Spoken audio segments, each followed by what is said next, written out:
Welcome to Act 2, the desert of sunburns, scams, and suspiciously generous merchants. I'm rolling in as a gambling furry with no self-control and a dream, ready to blow my gold faster than a desert breeze. If I find loot, great. If not, at least the camels won't judge me. The first thing we do when we gain sentience is to run to Desert Gheed. We gamble on some random items, but then we find this nice chain shirt.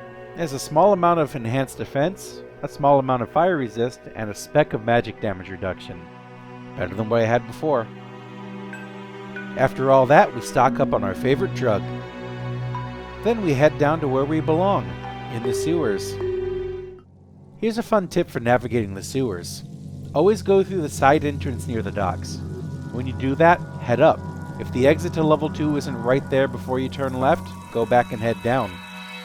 Usually one of those two locations is where the entrance to level 2 is. Another point into Y-Bear. 15% more damage and 10% more defense? Yes, please. Back down in the sewers, we find the most useless waypoint that have ever existed in this game.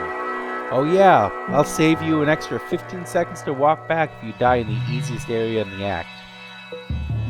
Anyways, we find Rodiment, and we really put a beating on him.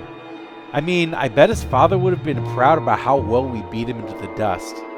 And I bet that would be the only time that his father was ever proud of him for anything that he did. Another point towards Bear. Having 15% damage increase per level is just too good. This will be the first skill that we probably max out.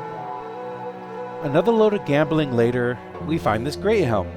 Well, it's much better than the one we had before. Goodbye, poison resist. This Helm has a chance to cast Charge Bolt and some better defense. We then gamble some trash for Emilio, but trash is better than nothing. At this point, all I'm doing for damage is building up my green little friend, Maul, and just regular attack for max DPS. All I have to do is remember to reapply the Maul before the end of the 20 seconds, which is kinda hard for me to do sometimes. I really hate when this happens.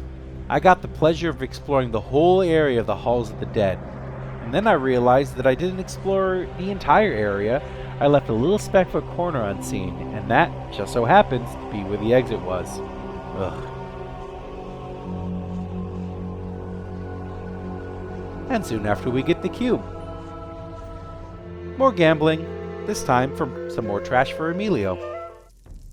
And now it's time to shove my bear form into this Groundussie.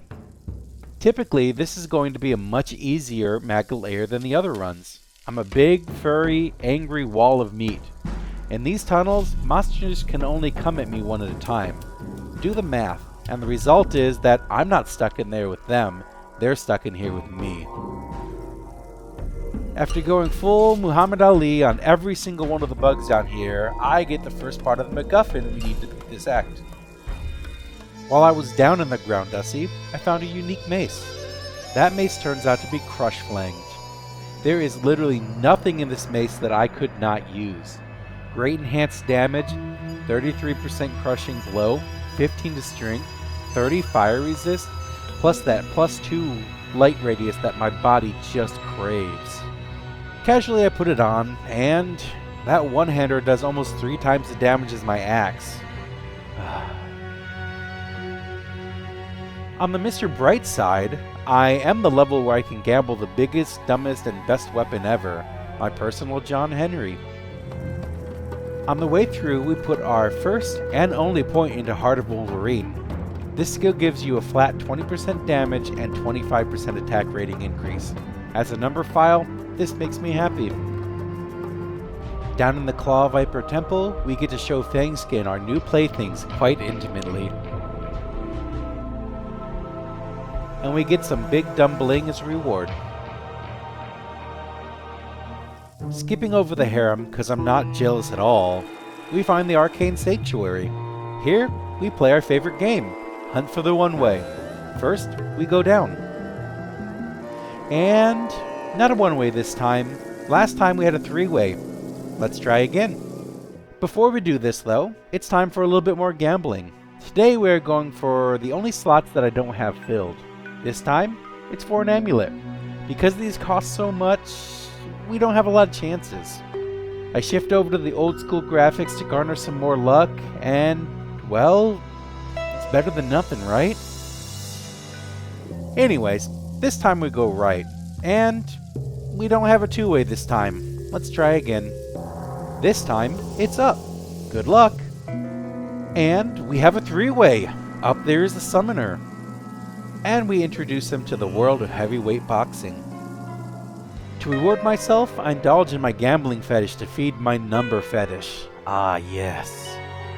Back into the fray, we use our masterful kindergarten skills to match shapes and enter the correct tomb of Tel Rasha.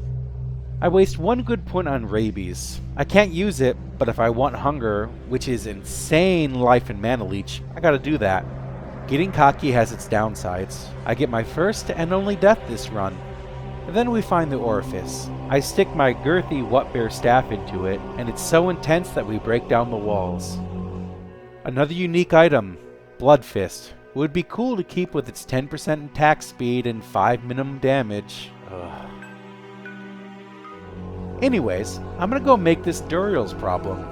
He doesn't take it very well though, and goes down without much trouble. Seriously, this boss is a great gauge for your build. Talking to my boy. And then we head east. While we do that, thank you so much for watching. Please like and subscribe and comment your favorite build below. Bye!